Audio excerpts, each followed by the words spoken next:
Viscosity ना, viscosity और friction में डिफरेंस था। तो विस्कोसिटी का फॉर्मूला हम लोग पढ़े थे क्या, F इक्वल टू हाँ माइनस क्या eta A D V by D Z, और D V by D Z क्या है, वेलोसिटी ग्रेडियंट, ईटा क्या है कोएफिशिएंट ऑफ विस्कोसिटी, ए क्या है एरिया है ना, और एफ क्या है फोर्स, कैसा फोर्स विस्कस फोर्स ना। अच्छा ठीक है, और ये नेगेटिव क्यों लगाए हैं, अपोज कर रहा है। अच्छा ठीक है, अगर मान लो टेम्परेचर बढ़ेगा तो विस्कस फोर्स कम होगा, और ये विस्कस फोर्स हमारा किसकी वजह से आया है, इंटरमॉलिक्यूलर फोर्स की वजह से। अच्छा, जो हमारा विस्कस फोर्स है रिलेटिव वेलोसिटी पे भी डिपेंड करेगा। ये सारी कहानी देख लिए थे, ठीक है चलो ये कहानी हो गई। और कुछ पढ़े थे हम लोग, और क्या पढ़े थे, ईटा का यूनिट क्या क्या पॉइज, किसमें सीजीएस में ना, और उसमें न्यूटन में, उसमें एसआई में हाँ न्यूटन सेकंड पर मीटर स्क्वायर, उसको क्या लिख सकते हैं 1 डेका पॉइज। ठीक है, सीजीएस में कहेंगे तो पॉइज होगा, और एसआई में कहेंगे तो डेका पॉइज। ठीक, मतलब अगर सीजीएस दिया है और एसआई करना है तो क्या करें 10 पे, सीजीएस दिया एसआई करना है डिवाइड कर दे 10 से, या 10 पे पावर माइनस 1 से। अब समझो, ठीक है, इसके आगे का पॉइंट समझो। ठीक है, पहले ये खत्म कर लें हम लोग। जैसे मान लो जो फ्रिक्शन लगेगा, ठीक है, जो लिक्विड का फ्रिक्शन लग रहा है, ठीक, लिक्विड का जो हमारा क्या लग रहा है फ्रिक्शन, ठीक है, वो किस में लगेगा, बिटवीन लिक्विड एंड लिक्विड, ठीक, या तो सॉलिड एंड लिक्विड लगेगा ना। लिक्विड में लेयर अपोज कर रहा है, सॉलिड लिक्विड में लेयर अपोज कर रहा है। अच्छा, सॉलिड और लिक्विड में भी दो चीज लग सकता है। ठीक है, solid is at liquid surface, solid हमारा कहाँ पे है लिक्विड सरफेस पे है। ठीक है, और सॉलिड इज इनसाइड लिक्विड, ये ना है, समझ गए, हमारा लिक्विड में लगेगा तब तो हम लोग समझ गए। फिर एक बार हो सकता है जैसे नाव है, ठीक है, नाव पानी के ऊपर तैर रहा है, ठीक, तो उसमें जो विस्कस फोर्स है ये वाला है ना, कि सॉलिड लिक्विड वाला है, लेकिन solid is at liquid surface. लेकिन अगर कोई बॉल है वो लिक्विड के अंदर मूव कर रहा है, अब solid inside liquid, solid inside liquid. अच्छा समझ गए ये चीज, फ्रिक्शन कहाँ का लग सकता है, ये दोनों के दोनों जो चीजें हैं, ठीक है, ये इस कंडीशन में हमारा फ्रिक्शन का फॉर्मूला आएगा या विस्कस का ईटा ए डीवी बाई डी जेड। ठीक है, इन दोनों कंडीशन में हमारा जो विस्कस का फॉर्मूला आएगा या फ्रिक्शन का फॉर्मूला आएगा, क्या आएगा ईटा ए डीवी बाई डी जेड। लेकिन इस कंडीशन में अगर हमको विस्कस फोर्स का फॉर्मूला लिखना होगा तब हम लोग यूज करेंगे यहाँ पे स्टोक्स लॉ। कौन सा लॉ, स्टोक्स लॉ। बस में विस्कस फोर्स है, विस्कस फोर्स का जो फॉर्मूला वो यूज कर रहे हो वो यूज कहाँ करोगे, लिक्विड के लिए। दूसरा वाला कहाँ यूज करेंगे, सॉलिड लिक्विड के लिए, लेकिन सॉलिड कहाँ पे हो, सरफेस पे, यही ना, सॉलिड लिक्विड सरफेस पे हो। लेकिन अगर यही चीज सॉलिड जो हो लिक्विड के क्या हो, इनसाइड हो, तो अब हम लोग किससे पढ़ेंगे, स्टोक्स लॉ से। अच्छा, अब स्टोक्स लॉ क्या कहता है, देखो स्टोक्स लॉ, ठीक है, स्टोक्स लॉ देखो ये कह रहा है, मान लो कोई लिक्विड है, ठीक है, कोई लिक्विड है और किसी लिक्विड में कोई बॉडी है जो v वेलोसिटी से मूव कर रहा है, कोई बॉडी है वो कितनी वेलोसिटी से मूव कर रहा है v, इसका रेडियस क्या मान ले r, इसकी वेलोसिटी क्या मान ले v, ठीक है, इसका रेडियस कितना है r है, वेलोसिटी कितनी है v है, लिक्विड की डेंसिटी हम लोग क्या मान लेते हैं रो, इसका विस्कोसिटी मतलब क्या मान ले ईटा।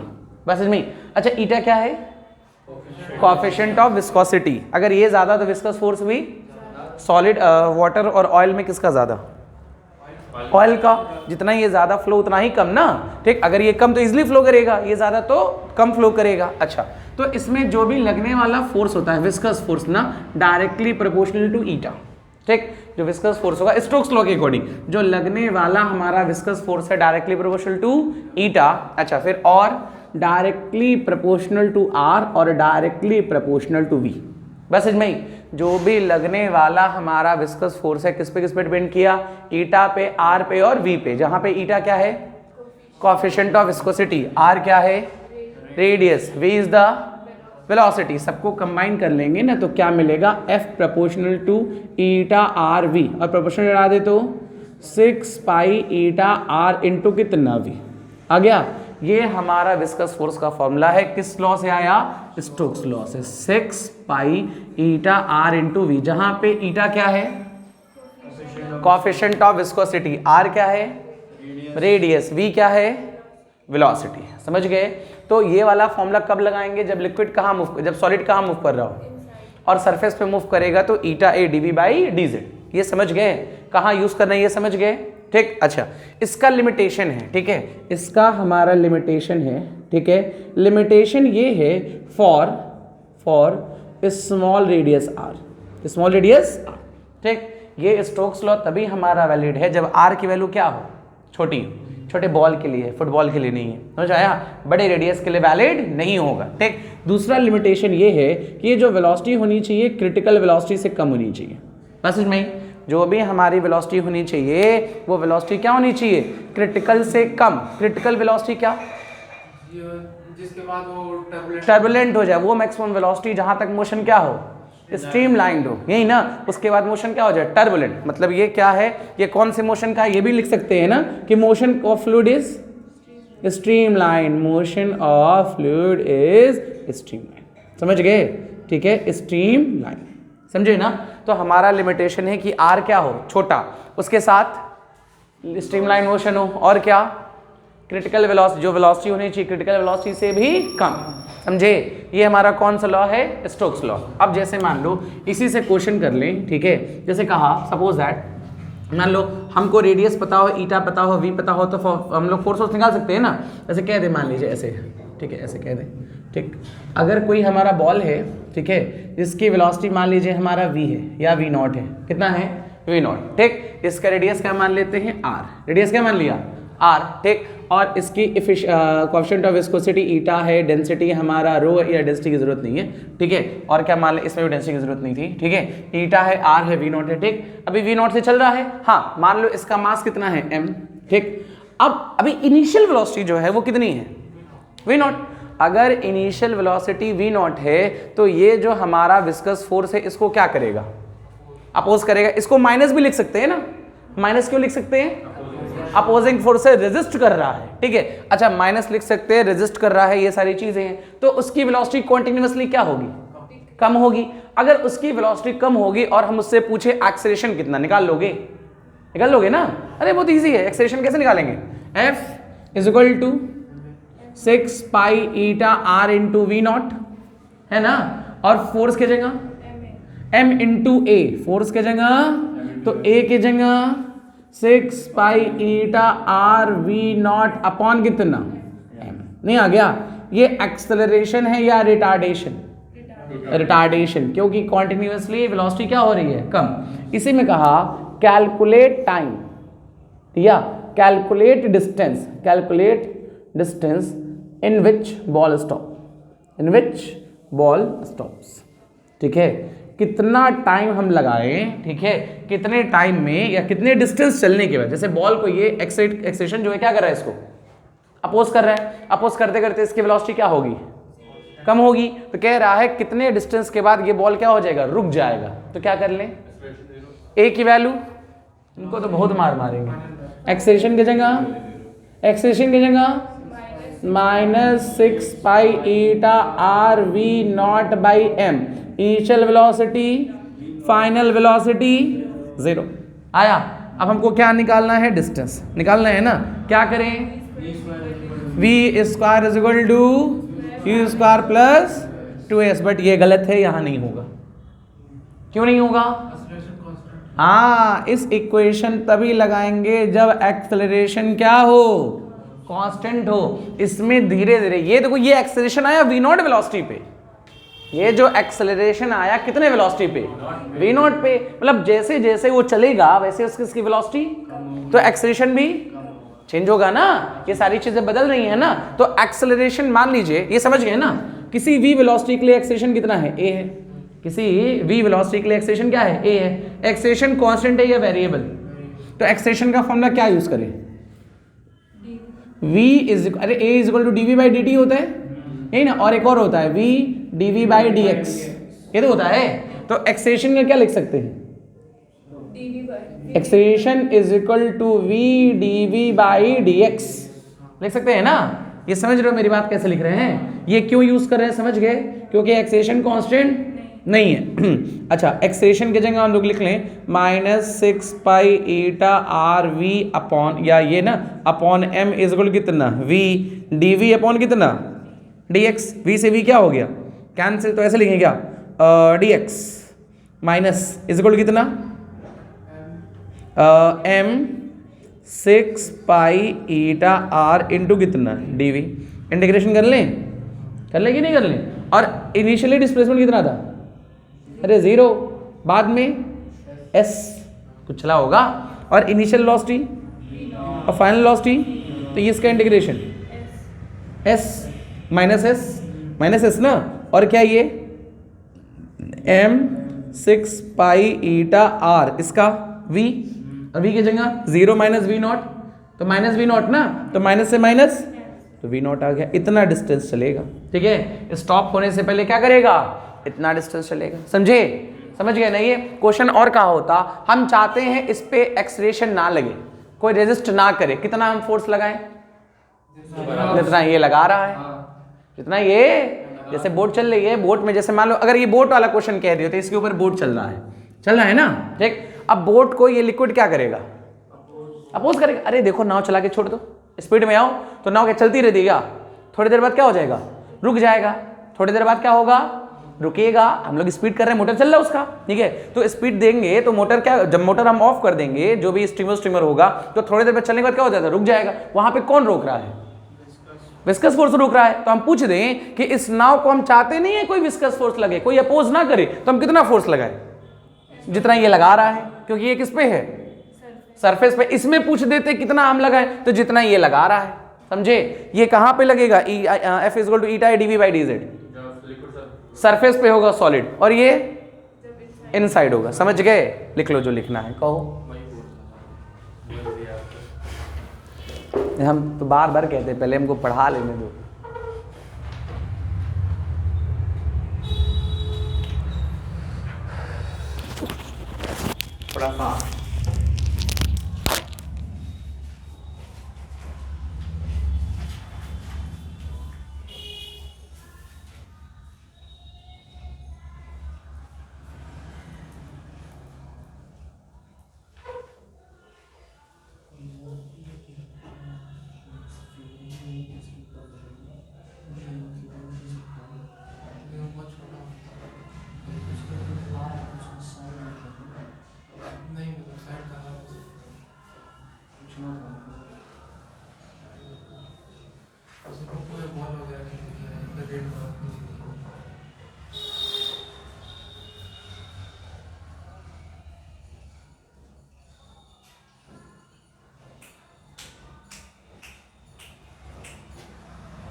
चलो हो गया होगा, अब कर रहे हैं।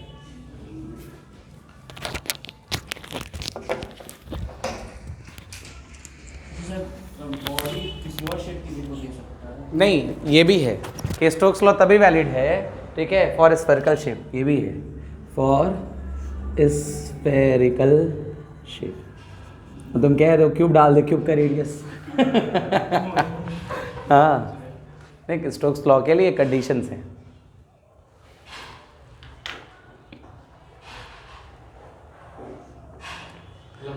अच्छा, मान लो जो हम पढ़ाते हैं वो तो तुम लोग को नहीं आता है, जो नहीं पढ़ाते वो जरूर आता है। नहीं, तुम सोच रहे सब पढ़ा रहे ही छोड़ दे, अपने आप आ जाएगा। चलो हो गया होगा, आज खत्म करना है भाई ये।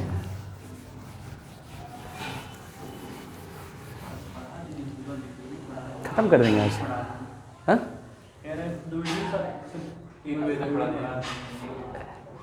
जब तक ये खत्म नहीं कर लेंगे तब तक अगर नहीं पढ़ाएंगे, ये भी है आज।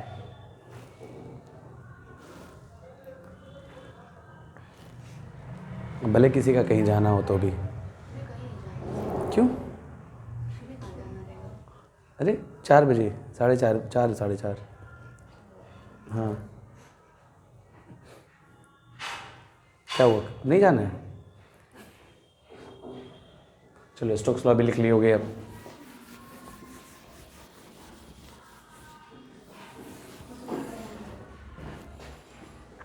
जो फोटो वहाँ था वही फोटो यहाँ है। वी नॉट लगा है, फोर्स लिखे हैं, मास से डिवाइड किए हैं, ये आ गया एक्सीलरेशन।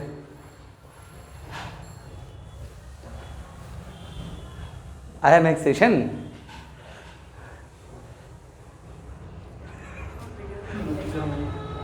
और उसके बाद फिर ये डिस्टेंस आया। ये तो गलत है, ये तो लोग यूज नहीं करोगे।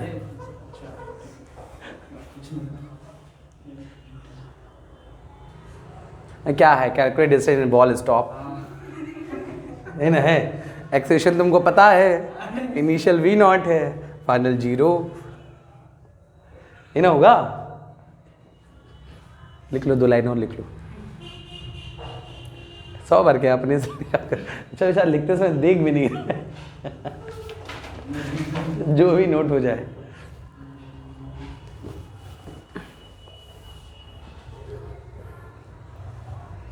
लोग नलायक हो, इन छोटी छोटी चीज़ लिख रहे हो नोट की, हैं? तुमको तो कॉपी भी लेके नहीं आना चाहिए।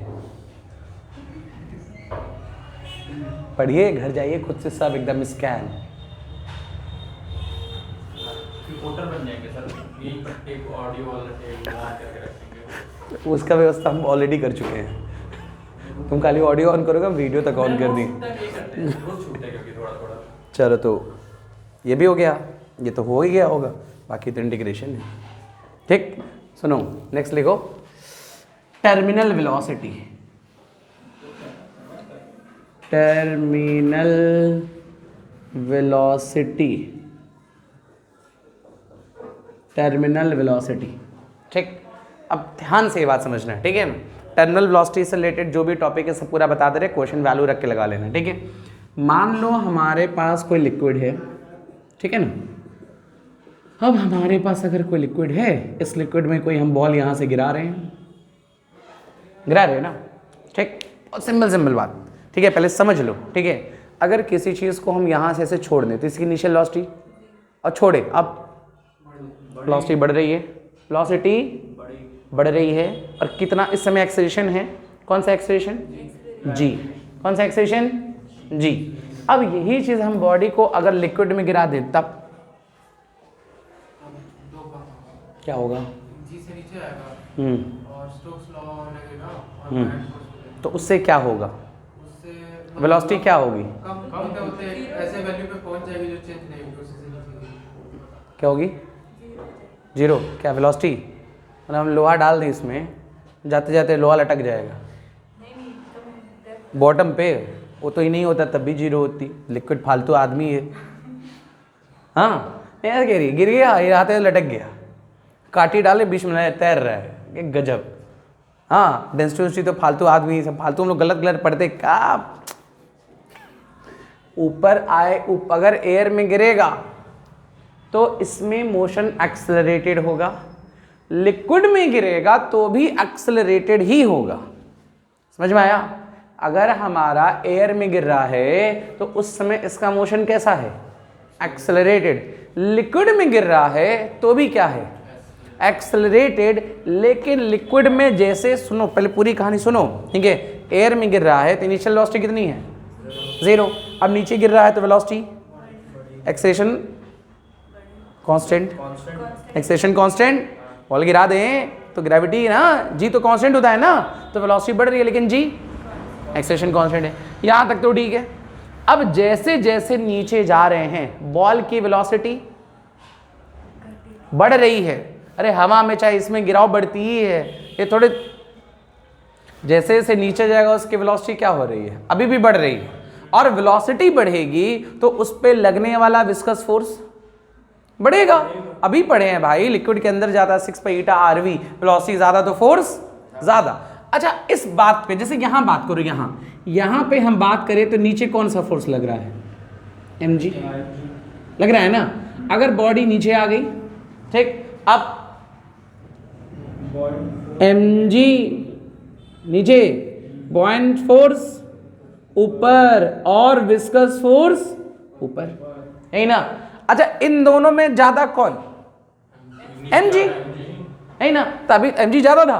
अरे ये दोनों तो थे ही नहीं, ज्यादा कौन था? और जैसे जैसे नीचे जा रहा है इसकी वेलोसिटी बढ़ रही है, वेलोसिटी, और वेलोसिटी बढ़ेगी तो इसका विस्कस फोर्स भी, और बढ़ते बढ़ते ये value total upward force, total downward force, ठीक है, ये ज्यादा है अभी डाउनवर्ड, ठीक है, अपवर्ड क्या है? कम। और जैसे जैसे नीचे जाएंगे F की वैल्यू क्या हो रही है? बढ़ रही है। और बढ़ते बढ़ते एक टाइम ऐसा आ जाएगा कि जितना अपवर्ड है उतना ही डाउनवर्ड, तो लगने वाला F नेट कितना? 0। F नेट 0 तो एक्सलेरेशन, तो velocity, and that constant velocity is called terminal. समझे? फिर बोल रहे हैं, किसी हम बॉडी को किस में गिरा दिए? लिक्विड में, किसी फ्लूइड में, ठीक है ना? किसी बॉडी को किस में गिरा दिए? फिर से पूरा बोले, एयर में गिरा, क्या हो रहा था? वैक्यूम में, ऐसे मान लो बस ग्रेविटी है, हाँ, तो क्या हो रहा है? वेलोसिटी बढ़ रही है। और मोशन, मोशन एक्सेलरेटेड, लेकिन एक्सलेरेशन कांस्टेंट। लेकिन फ्लूइड में जैसे ही आया, ठीक है, mg तो था ही, और कौन आ गया? बॉयंट भी आ गया, और जैसे जैसे नीचे जाएगा, वेलोसिटी हमेशा जब जब गिरेगी बढ़ती रहेगी, और वेलोसिटी बढ़ रही है तो उसका विस्कस फोर्स, तो विस्कस फोर्स बढ़ा है तो अपोजिशन बढ़ रहा है, मतलब अब एक्सेलरेशन घट रहा है। नीचे जैसे लिक्विड में गिरा, फील ऐसे हो रहा है कि वेलोसिटी घट रही है, नहीं, वेलोसिटी अभी भी बढ़ रही है। घट कौन रहा है? एक्सेलरेशन घट रहा है, बस इतना ही। और एक्सेलरेशन घटते घटते घटते एक टाइम आया जब एक्सेलरेशन कितना? 0 आ गया। एक्सेलरेशन कितना आ गया? 0 आ गया। और जब एक्सेलरेशन 0 आ गया तो वेलोसिटी क्या हो गई? कांस्टेंट हो गई, and that constant velocity is called terminal velocity. समझे? पूरा फिर बोल रहे हैं, एयर में है या कहीं और है, लिक्विड गिरी, बॉडी गिरा, तो उसमें क्या था? उसका वेलोसिटी बढ़ रहा था, एक्सेलरेशन कांस्टेंट। तो जैसे जैसे नीचे आ रहा वेलोसिटी, मतलब वेलोसिटी का बढ़ने का जो रेट है वो कांस्टेंट है। वेलोसिटी के बढ़ने का रेट मतलब एक्सेलरेशन ना, एक्सेलरेशन कांस्टेंट है। एक सेकंड में मान लो एक्सेलरेशन 10 है, तो हर सेकंड कितना बढ़ रहा है? 10। ऐसे था ना कि जैसे मान लीजिए पहले 0 था, एक सेकंड के बाद वेलोसिटी 10, फिर 20, 30, 40, 50, 60, 70, 80, बार बार 10 बढ़ रहा है ना, बढ़ा। अब मान लो गिरते गिरते 40 पे इसको पानी आ गया ना, यहाँ पे कौन आ गया? लिक्विड आया, ठीक, यहां से गिरा है ना, तो यहां जो वेलोसिटी मिल रही थी जब ये टच कर रहा था इस लिक्विड को, कितनी वेलोसिटी थी? 30। अब 30 के बाद अगर ये लिक्विड नहीं होता तो 40 होता, तो 30 का ये 40 नहीं हुआ, ये हमारा 39 हो गया। वेलोसिटी अभी भी बढ़ी है ना, बढ़ी। लेकिन मान लीजिए अगर इसके बाद और आया तो 50 होना चाहिए, तो क्या हो गया? 48 हो गया। बढ़ने का रेट क्या हो रहा है? कम हो रहा है। तो अगर हम किसी लिक्विड में, किसी फ्लूइड में बॉडी को गिराते हैं तो उसकी वेलोसिटी अभी भी क्या हो रही होती है? बढ़ रही होती है। लेकिन घटता क्या है? एक्सेलरेशन। एक्सेलरेशन का रेट घटता है, एक्सेलरेशन कॉन्टिन्यूअसली क्या हो रहा होता है? कम। क्यों कम हो रहा होता है? हाँ, क्योंकि जैसे जैसे इसकी वेलोसिटी बढ़ेगी विस्कस फोर्स बढ़ेगा, विस्कस फोर्स बढ़ेगा तो अपोजिशन, और बढ़ते बढ़ते एक टाइम आएगा जितना अपवर्ड फोर्स होगा उतना ही, तो सारे फोर्सेस क्या हो गए? बैलेंस। तो net force, acceleration, velocity, that constant velocity is called terminal velocity. समझे? ये समझ में आया? ठीक, फिर से पूरा बोले, हवा में है तो वेलोसिटी बढ़ रही है, एक्सेलरेशन कांस्टेंट। फ्लूइड में आया, अब वेलोसिटी बढ़ रही है, एक्सेलरेशन कम हो रहा है, एक्सेलरेशन और कम हो रहा है, नीचे जाते जा रहे। क्यों कम हो रहा है? विस्कस फोर्स बढ़ रहा है, उसकी वेलोसिटी बढ़ रही है। एक टाइम ऐसा आया कि नेट फोर्स कितना? एक्सेलरेशन 0 तो नेट फोर्स, एंड जब नेट फोर्स 0 हो गया तो वेलोसिटी, और उसी कांस्टेंट वेलोसिटी को क्या कहेंगे? Terminal velocity. समझ गए? ठीक, अब समझो, ठीक है। जब टर्मिनल वेलोसिटी गेन करेगा तो जितने अपवर्ड फोर्सेस हैं, अपवर्ड कौन कौन है? Viscous force plus buoyancy force is equal to mg, है ना। अच्छा, मान लीजिए लिक्विड का डेंसिटी कितना है? रो, जनरली रो लेते हैं, और बॉडी का डेंसिटी क्या मानते हैं? सिग्मा। क्या मान लें? सिग्मा। इसका कोएफिशिएंट ऑफ विस्कोसिटी क्या मान लें? Eta. Coefficient of viscosity eta. अच्छा ये बताओ, buoyancy फोर्स का formula V rho G, what is the V? Volume of liquid displace, जितना बॉडी का वॉल्यूम है उतना ही तो लिक्विड डिस्प्लेस है, क्योंकि पूरा डूबा हुआ है। तो क्या लिखे हम बॉयंसी फोर्स के, इसके जगह क्या लिखे? 6 pi eta R into we T. क्यों वी टी लिख रहे हैं? क्योंकि अब ये बैलेंस हो चुका है, लिख रहे हैं ना। और बॉयंसी फोर्स ऐसे लिखें क्या? एम जी माइनस बॉयंसी ना, तो वी रो जी लिख सकते हैं ना। और density is equal to mass बॉन, तो मास की जगह डेंसिटी इंटू, ये मास किसका है? बॉडी का वॉल्यूम v, और density sigma into G minus V rho into G, दोनों में कॉमन वी जी, क्या बचेगा? Sigma minus rho is equal to 6 pi eta R V T, है ना। ठीक, v क्या है? अरे v वॉल्यूम, तो 6 pi eta R into we T, और v की जगह ये स्फीयर है ना, स्फीयर के रेडियस का मान लेते हैं r, क्या मान लिया? तो इसका वॉल्यूम कितना? 4/3 pi R cube G sigma minus rho, यही ना। बाकी कैलकुलेशन है, क्या कर लें? पाई से पाई कैंसिल, एक आर से एक आर कैंसिल, और क्या कैंसिल होगा?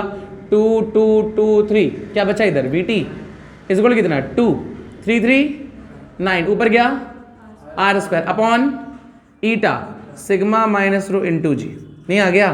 कौन सी वेलोसिटी है ये? टर्मिनल। आर क्या है? रेडियस। ईटा क्या है? Coefficient of viscosity. सिग्मा क्या है? Density of body. रो क्या है? Density of liquid fluid. हो गया। अच्छा, अगर हम समझ गए ये लोग, ठीक। अगर हम कह दें कि डिस्टेंस के साथ, मान लीजिए डिस्टेंस कह दें टाइम के साथ हम बना लें वेलोसिटी टाइम ग्राफ, ठीक। तो ऐसे ऐसे टाइम बढ़ा, वैसे ऐसे वेलोसिटी बढ़ रही है, घट थोड़े रही है, एक्सेलेरेशन घट रहा है। अब वेलोसिटी बढ़ते बढ़ते एक कांस्टेंट हुआ मैक्सिमम गेन करने के बाद, that maximum constant velocity is called terminal velocity. नहीं आ गया? समझ गए काम? ठीक, लिख लो डेफिनेशन, लिखो टर्मिनल वेलोसिटी, लिखिए, ठीक है। लिखो इसमें, when a body falls in liquid, when body falls in liquid, when body falls in liquid, when body falls in liquid, its velocity increases, its velocity increases, its velocity increases, but acceleration decreases, acceleration decreases due to increase in viscous force, due to increase in viscous force, due to increase in viscous force, due to increase in viscous force. So after some time,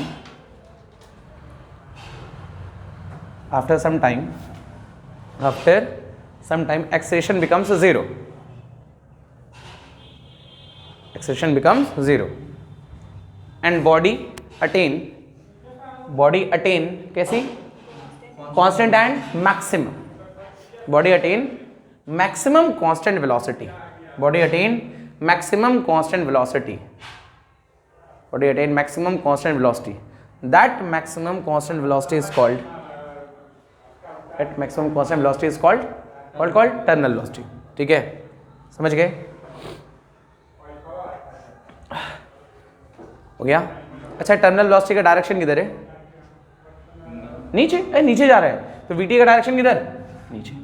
VT का direction नीचे। सुनना, ठीक है। एक चीज और बताओ, मान लो अगर सिग्मा रो से बड़ा है, सिग्मा क्या है? रो से बड़ा है, तो वीटी की वैल्यू वैल्यू पॉजिटिव या नेगेटिव? पॉजिटिव। मैं किधर जाएगा? नीचे जाएगा ना? होगा कि नहीं होगा? ठीक, समझ गए ना? ठीक, बोले हैं, अभी बोले हैं, ठीक, कंफर्म कर रही थी। Sigma is equal to rho, VT is equal to 0। क्यों? फ्लोट करेगा, डूबेगा ही नहीं। लेकिन अगर मान लो अगर रो की वैल्यू सिग्मा से बड़ी, तो वीटी नेगेटिव। नेगेटिव का मतलब ऊपर आएगा, जैसे एयर बैलून। अरे एयर बैलून कह रहे यार, air bubble. Air bubble air का बना होता है ना, तो उसकी डेंसिटी बहुत कम, ठीक। तो बबल कभी नीचे जाता है क्या? बबल किधर आता है? ऊपर आता है। उसका टर्मिनल वेलोसिटी किधर होगा? ऊपर, क्योंकि नेगेटिव हो गया। समझ गए? ये कहानी समझ में आ गई? एक और क्वेश्चन है, कह रहा है एक हमारे पास वाटर ड्रॉप है, ठीक। क्या है? Water drop. इसका टर्मिनल वेलोसिटी जो है वो v है। अगर ऐसे ही एक वाटर ड्रॉप है, इसकी जो vt की वैल्यू है कितनी है, v है, ऐसे ही 1000 ड्रॉपलेट मिला दिए तो बताओ टर्मिनल वेलोसिटी क्या। ओरली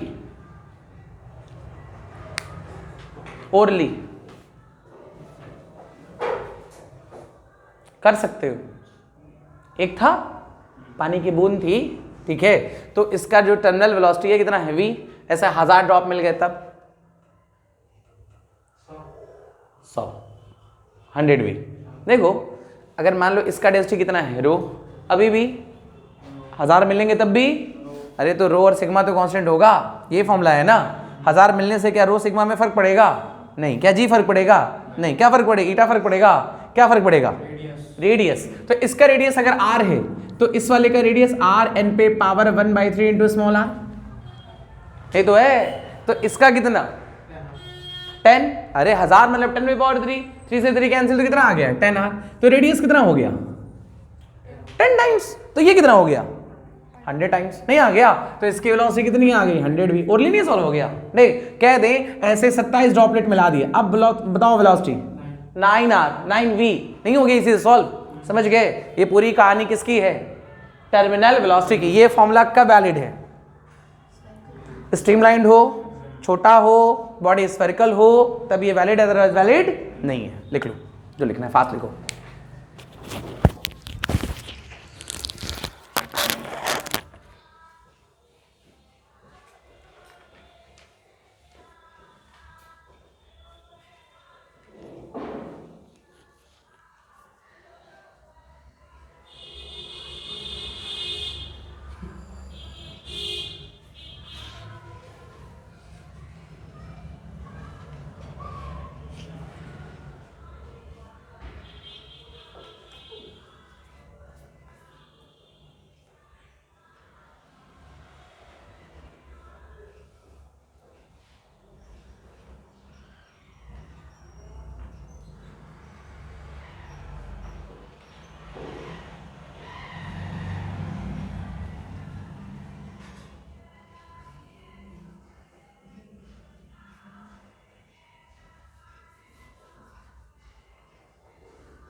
चलो हो गया होगा,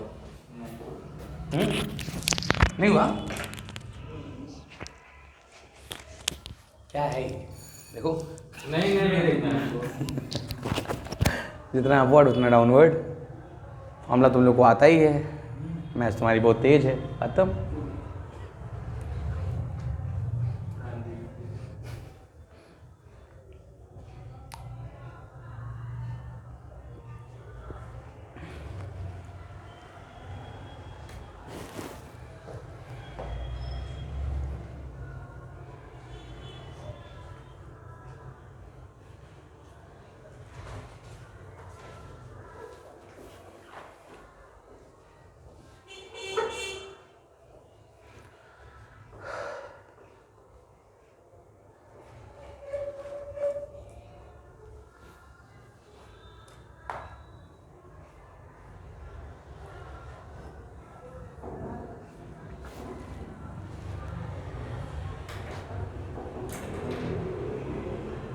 हो गया, रब कर दें, हाँ हाँ हाँ, आगे जाके जुड़ जाएगा, ऐसे जाके मैक्सिमम वेलोसिटी गेन कर लिया सीधा।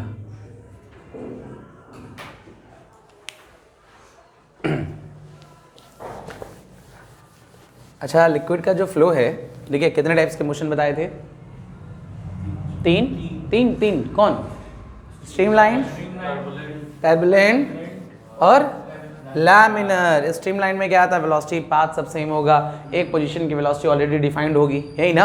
और उसके बाद बताए थे लैमिनर में क्या होता है, सर वही रहता है, same stream path straight line होगा। और टर्बुलेंट अगर स्ट्रीम नहीं है तो क्या होगा, टर्बुलेंट होगा, ये ना होगा। अच्छा, स्ट्रीमलाइन मोशन और टर्बुलेंट मोशन, इन सारी चीज़ों को डिफाइन करने के लिए एक कांस्टेंट नंबर है, ठीक है। उस कांस्टेंट नंबर को क्या कहते हैं, रेनॉल्ड्स नंबर, रेनॉल्ड्स नंबर, ठीक है। कोई पूछेगा कि रेनॉल्ड्स नंबर क्या है, ठीक है, तो रेनॉल्ड्स नंबर क्या हो गया, ठीक है, रेनॉल्ड्स क्या है, एक कांस्टेंट नंबर है, ठीक, एकदम याद कर लीजिए, ठीक है, रेनॉल्ड्स नंबर क्या है, एक कांस्टेंट नंबर है जो हमारा क्या डिफाइन करेगा, लिक्विड के मोशन के बारे में डिफाइन करेगा। बस फॉर्मूला याद कर लो ना। कोई पूछेगा रेनॉल्ड्स नंबर तो क्या बताओगे, ये क्या है, एक कांस्टेंट है, नंबर है जो क्या बताएगा, लिक्विड के मोशन के बारे में। लिक्विड के मोशन स्ट्रीमलाइंड है, टर्बुलेंट है, क्या है, लिखो, ठीक है। It is a constant number, it is a constant number, it is a constant number, it is a constant number which tell about motion of fluid, motion of fluid, motion of fluid, ठीक है। R is equal to rho VD by eta, VC ये होता है, ठीक है। R is equal to क्या, rho VCD by eta, ठीक है। जहां पे हमारा, ठीक है, रो क्या है, पहले लिख लो, R क्या है, रेनॉल्ड्स नंबर, रो क्या है, डेंसिटी, वीसी क्या है, क्रिटिकल वेलोसिटी, और D diameter of the pipe. जैसे मान लो इस पाइप से फ्लो हो रहा है, सोचो ऐसे, ठीक है, इस पाइप से फ्लो हो रहा है, ठीक है ना, इस पाइप से फ्लो हो रहा है तो इसका डायमीटर कौन है, डी, ठीक है ना। और ईटा क्या है, जो हमारा लिक्विड फ्लो कर रहा है उसका coefficient of viscosity, coefficient of viscosity, समझ गए, ठीक, ये क्लियर हो गया, ठीक है। अच्छा, अगर R की वैल्यू 1000 से कम, ठीक है, अगर R की वैल्यू 1000 से कम तो जो फ्लूइड का मोशन होगा वो स्ट्रीमलाइंड होगा, क्या होगा, स्ट्रीमलाइंड। अगर R की वैल्यू 1000 से ज़्यादा लेकिन 2000 से कम, ठीक है, तो मे बी स्ट्रीमलाइंड और टर्बुलेंट, मे बी स्ट्रीमलाइंड और क्या, टर्बुलेंट, कुछ भी हो सकता है, ठीक। 1000 से कम है तो तुरंत बता देंगे क्या है, स्ट्रीमलाइंड है। 1000-2000 के बीच में है तो कुछ भी, स्ट्रीमलाइन और टर्बुलेंट। लेकिन अगर 2000 से ज्यादा है तो उस कंडीशन में हम बताएंगे कि ये जो फ्लूइड है उसका मोशन कैसा है, टर्बुलेंट, समझे। तो रेनॉल्ड नंबर क्या है, एक कांस्टेंट नंबर जो क्या बताएगा, फ्लूइड के मोशन के बारे में, बस में कि उसका मोशन कैसा है, ठीक। और इसकी value R is equal to rho VD by eta, जहां R क्या है, रेनॉल्ड्स नंबर, रो क्या है, अरे rho density of liquid, VC critical velocity, pipe, जिस पाइप से वो फ्लो कर रहा है ना, और ईटा और विस्कोसिटी। अच्छा, इसी में हम कह दें कि क्रिटिकल वेलोसिटी का कोई फॉर्मूला पूछे तब भी बता दोगे ना, क्या बता दोगे, R eta upon rho into D, नहीं हो गया। और क्रिटिकल वेलोसिटी क्या, वो वेलोसिटी जहां तक फ्लूइड का मोशन, उसके बाद टर्बुलेंट, लिख लो फटाफट लिख लो। किसमें, तो बात स्ट्रेट लाइन है बस, इसमें ही आ जाएगा ना लैमिनर।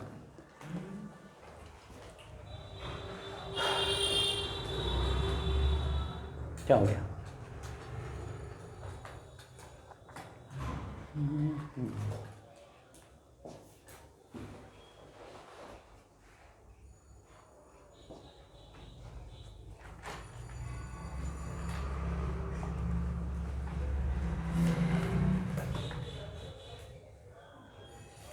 हो गया, नेक्स्ट लिखो, तब करें।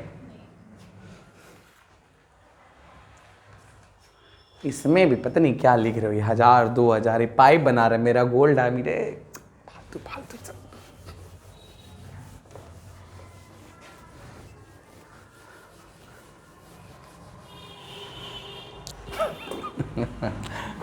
लिखो नेक्स्ट,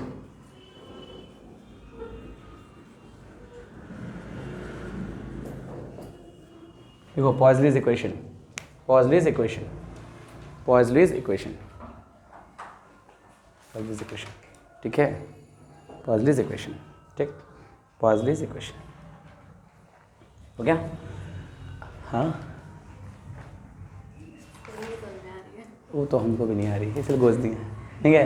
पॉइजली इक्वेशन ये दो, अरे पॉइज में लीज लगा दो और क्या ना, कुछ नहीं, कुछ लिखा होगा, ठीक है, पॉइज ULLIS, ठीक है, पॉइजलीज इक्वेशन, ठीक। थोड़ा समझना मेरी बात, अब थोड़ा हमको समझ लो, ठीक है। करंट का फ्लो, ये समझ लो, एक इक्वेशन है, उसके बेसिस पे क्वेश्चन करने हैं, ठीक है। ये क्वेश्चन बता दे रहे हैं, लेकिन क्या है जो तुम कह रहे थे, ठीक, करंट का फ्लो कहाँ से कहाँ होता है, high potential to low potential, मतलब हमको पोटेंशियल डिफरेंस पता होना चाहिए, यही ना। और पोटेंशियल डिफरेंस, करंट कहाँ से फ्लो करता है, रेजिस्टेंस, तब आता है हमारा करंट, आता है ना। देखो करंट, ठीक, करंट क्या, rate of flow of charge, बाकी पोटेंशियल हम जान रहे हैं, हाई पोटेंशियल टू लो, इसके पाथ में जो ऑब्स्ट्रक्शन आएगा दैट ऑब्स्ट्रक्शन इज रेजिस्टेंस, ये हमारा करंट में है। यही चीज अगर हम फ्लूइड में बात करें तो इसमें जो लिक्विड का फ्लो है उसको क्या कहते हैं, लिक्विड करंट क्या कह सकते हैं। इसमें कौन, उसमें चार्ज फ्लो हो रहा है, इसमें क्या फ्लो होगा, फ्लूइड वॉल्यूम, तो क्या लिखें, वॉल्यूम पर second, rate of flow of fluid. और क्यू इज इक्वल टू क्या होते हैं, अरे एक सेकंड में जो वॉल्यूम फ्लो होगा AV, एक सेकंड में जो वॉल्यूम फ्लो होगा उसको क्या कहते हैं, AV, A1 V1 A2 V2, और उसमें निकाले थे A1 A2 under root 2GH upon A1 का स्क्वायर माइनस A2 का स्क्वायर वेंचुरी मीटर में निकाले थे ना। तो जब भी हमारा rate of flow of fluid आए तो क्या कहेंगे, वॉल्यूम पर सेकंड। फ्लूइड कहां से कहां फ्लो होगा, अरे high pressure to low pressure, तो यहां पे प्रेशर डिफरेंस आएगा, और इसमें इलेक्ट्रिकल रेजिस्टेंस है तो इसमें फ्लूइड का रेजिस्टेंस होगा, ये तो ओम्स लॉ है, हो गया ना।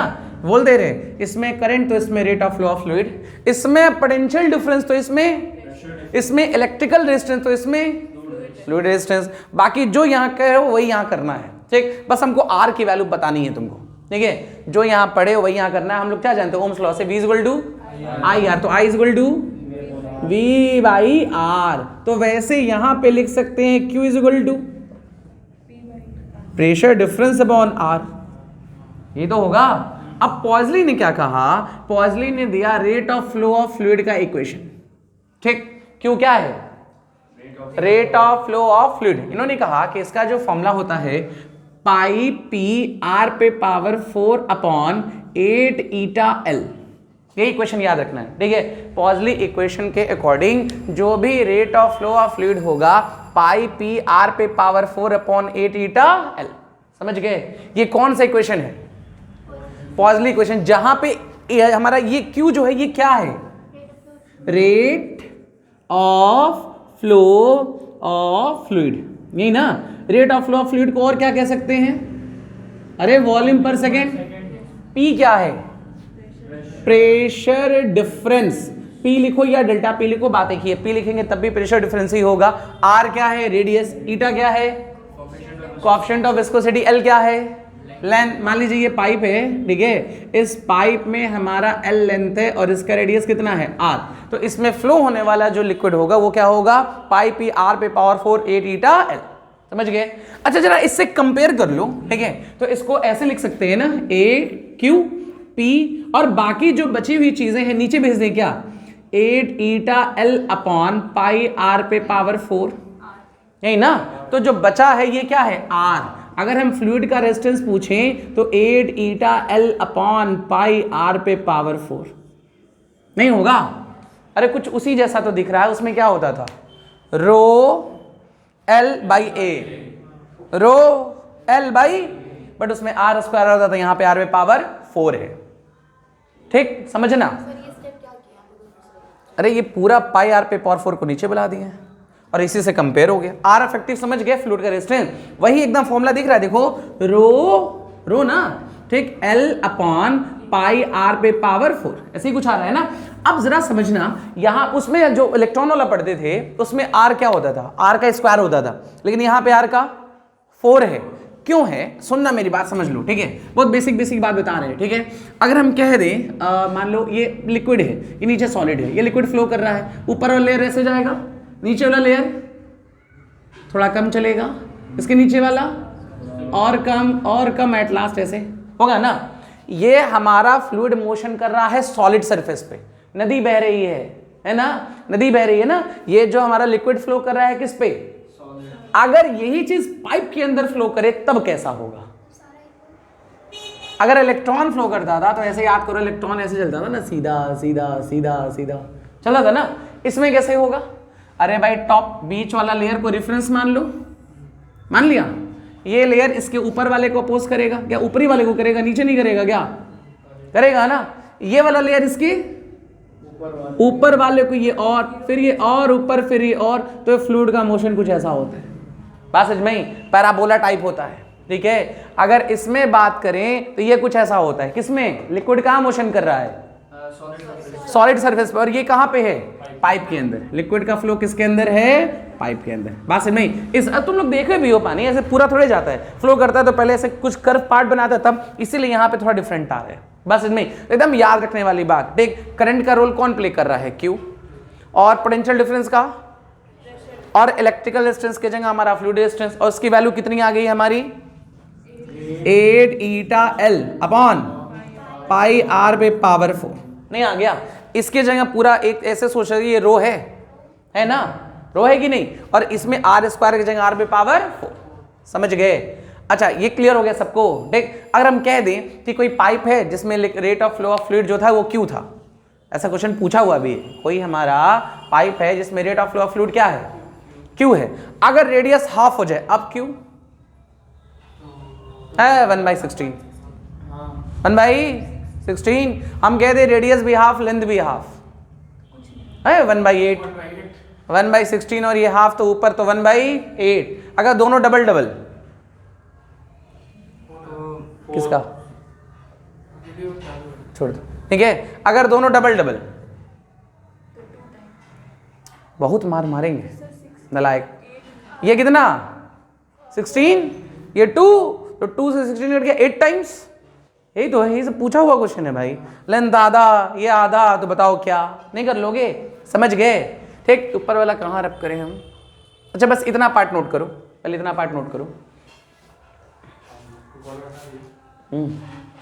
इतना पार्ट नोट करो, पहले ये करो, यहाँ लिख देना तो वो करना।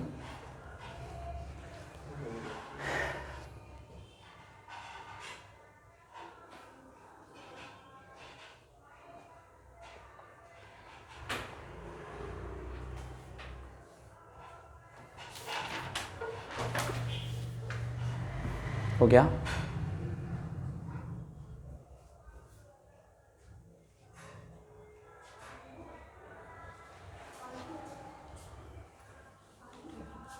हो गया?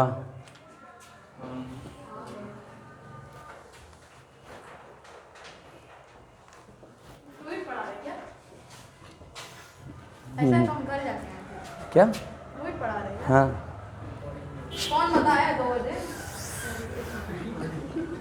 अभी पढ़ाएंगे, बैठो। तो हम घर जाके आए फिर। हाँ, जाओ, 10 मिनट में आओ।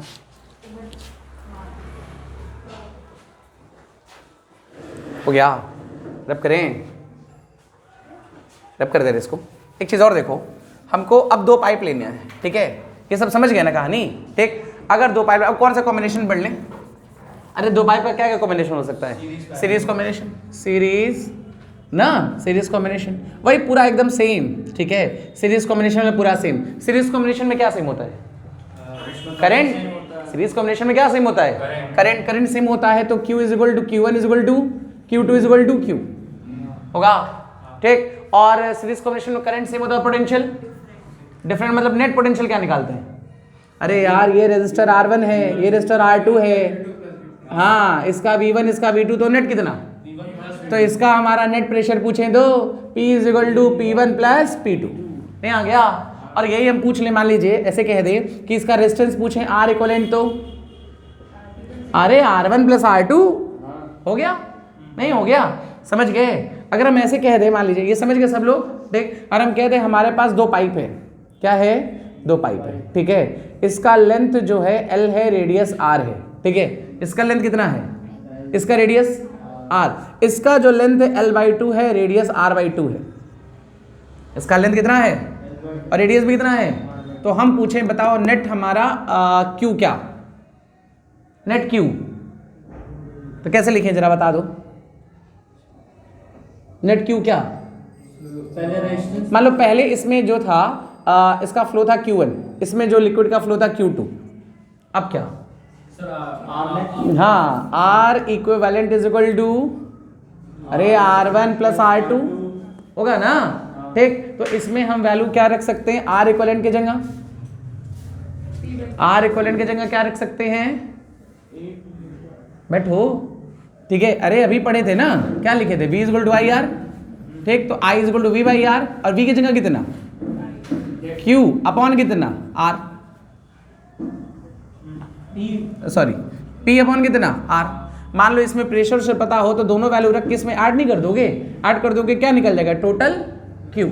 अगर यही चीज हम किसकी कॉम्बिनेशन की बात करें, पैरेलल कॉम्बिनेशन, कौन सा कॉम्बिनेशन, पैरेलल कॉम्बिनेशन में क्या सेम होता है, पोटेंशियल, पोटेंशियल सेम होता है, इसमें क्या सेम होगा, P is equal to P1 is equal to क्या जुड़ेगा, करंट, तो करंट जुड़ेगा तो Q is equal to Q1 plus Q2, और R equivalent is equal to R1 R2 upon R1 plus R2। नहीं हो गया, बाकी हमको सारा फॉर्मूला पता है, जो रेजिस्टेंस का क्वेश्चन सॉल्व करते थे वही है ये, ठीक है, बस फर्क क्या है कि करंट की जगह क्या ले लिए हैं, Q, पोटेंशियल डिफरेंस की जगह प्रेशर डिफरेंस, और रेजिस्टेंस की जगह R, ठीक है, और R की वैल्यू कितनी है 8 ईटा L अपॉन पाई R पे पावर 4, समझ गए, कर लोगे, यही हमारा पूरा विस्कोसिटी है, विस्कोसिटी एंड हो गया, समझे।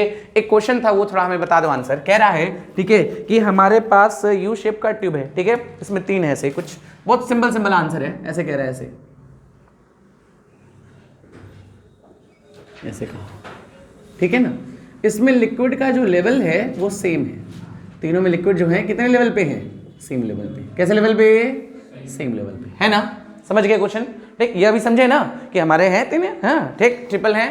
अब अगर इस एक्सिस के अबाउट इसको ऐसे गोल घुमा रहे हैं, हम ऐसा घुमा दिए, रोटेट करने लगे, अब क्या होगा, इसमें 1 में 2 में 3 में लिक्विड का लेवल राइज करेगा, फॉल करेगा, क्या करेगा, और सिंपल क्वेश्चन है, अपने जनरल लाइफ से जोड़ दो तुरंत आंसर आ जाएगा, समझ गए मेरी बात, 3 ट्यूब हैं, तीनों में लिक्विड का लेवल क्या है, सेम, उसको 20 से घुमा दिए, अब क्या होगा, किधर 1 2 3 किस में राइज करेगा, हाँ हाँ, और 1 में कम होगा, दोनों में कम होगी, बीच वाले में राइज, सब टेढ़ा बात, राइज होगा, सिंपल बात है यार, ग्लास में पानी ले लो किसी में और चम्मच से मिलाओ तो सेंटर में क्या होता है, कम, और किनारे ज्यादा, क्योंकि गोल घूमेगा तो कौन सा फोर्स चाहिए उसको, सेंटीपिटल, और सेंटीपिटल देगा कौन, इनका pressure difference, centripetal required centripetal force कौन देगा, और उस प्रेशर डिफरेंस को क्रिएट करने के लिए जो कॉर्नर पे लिक्विड होते हैं वो क्या कर जाते हैं, और नीचे वाला फॉल, नहीं हो गया, तो कॉमन हम बोले ना जनरल लाइफ से जोड़ो तुरंत आ जाएगा, तो किनारे वाला क्या कर गया, राइज, और बीच वाला फॉल, समझ गए, क्लियर हो गया। एक क्वेश्चन और, ठीक है, एक कंटेनर है हमारे पास, ठीक है, इस कंटेनर में एक कैंडल है, ठीक है, ये कैंडल है, ठीक, एक कंटेनर है, इसमें क्या है, कैंडल, अगर इसका लेंथ जो है L है, इसका लेंथ ऊपर L नीचे L, मतलब आधा आधा बटा है, कितना बटा है, आधा आधा, ठीक है, मान लो ये 20 का होता तो 10 ऊपर 10 नीचे, 30 का होता 15 ऊपर 15 नीचे, और जो हमारा कैंडल है उसका रेट ऑफ जो बर्निंग है मान लो 2 सेंटीमीटर पर सेकेंड, ठीक, 1 सेकेंड में उसका लेंथ कितना बर्न हो रहा है, 2 सेंटीमीटर, तो बताओ कितना ये लेंथ राइज करे, फॉल करेगा, क्वेश्चन समझ गए, जैसे कैंडल है कितने सेंटीमीटर, मान लो 20, ऊपर कितना 10 नीचे, और ये जो मेल्ट हो रहा है 1 सेकंड में 2 सेंटीमीटर, ठीक है, तो इसका लेवल नीचे आएगा ना, इसका लेवल किधर आएगा, नीचे, उस लेवल नीचे आने का रेट क्या होगा, क्वेश्चन समझे, ये कैंडल है, कैंडल जल रहा है, और कैंडल का जो लेंथ है वो L ऊपर है, तो L किधर है, और 1 सेकंड में हमारा जो कैंडल मेल्ट हुआ, कितना मेल्ट हुआ, 2 सेंटीमीटर, और जब मेल्ट हो जाएगा तो उसका लेवल फॉल होगा, राइज नहीं फॉल होगा ना, तो उसके फॉलिंग का रेट क्या है, बहुत सिंपल है, जोड़ लो भाई, एग्जांपल ले लो तुरंत आंसर आएगा।